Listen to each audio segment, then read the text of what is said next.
చేయట్లేదు. నేను అనేది ఏంటంటే, ఉమ్, ద్వేషం రగిలించే ప్రయత్నం చేసినప్పుడు నీలో ఆలోచన రేకెత్తించడం ద్వారా ద్వేషం రావాలి తప్పించి, ఉమ్, తిట్టిపోస్తే ద్వేషం రాదు. ఈ స్టిక్కర్ పిచ్చని రైట్ చేయాలి. అవును. రంగుల పిచ్చని రైట్ చేయాలి. ఇప్పుడు ఆ సచివాలయాల ఆ, రంగులు కానీ. కానీ సమస్య ఏంటంటే నీ హయాంలో ఏం జరిగింది? అన్న క్యాంటీన్లకు రంగులేస్తేవి కదా, వాటర్ వాటికి రంగులేస్తేవి కదా, అదేదో సంక్రాంతి కానుక, సంక్రాంతి కానుక, లేకపోతే రంజాన్ తోఫా, అవును, అదేది క్రిస్మస్ కానుక, అవును. వాటికి ఏ బ్యాగులు పెట్టావు? ఆ సంచుల మీద అప్పుడు బాబు గారి బొమ్మతోనే ఇచ్చారు అప్పుడు అన్ని. మరేంటి, అక్కడ నీకు పెచ్చ ఉంది కదా. అట్లాగే వాటర్ ట్యాంకులన్నిటికీ పసుపు రంగులే పూసుకుంటారు.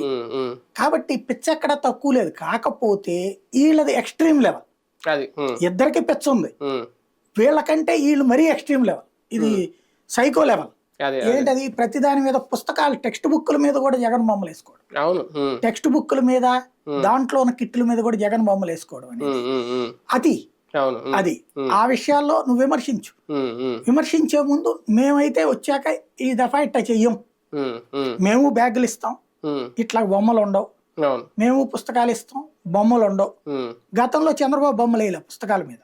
అవును, ఆ విషయం ఒప్పుకోవాలి. అవును. 10th క్లాసు పుస్తకాలు ఇచ్చాడు, ఫ్రీ పుస్తకాలు ఉన్నాయి కదా, వాటిని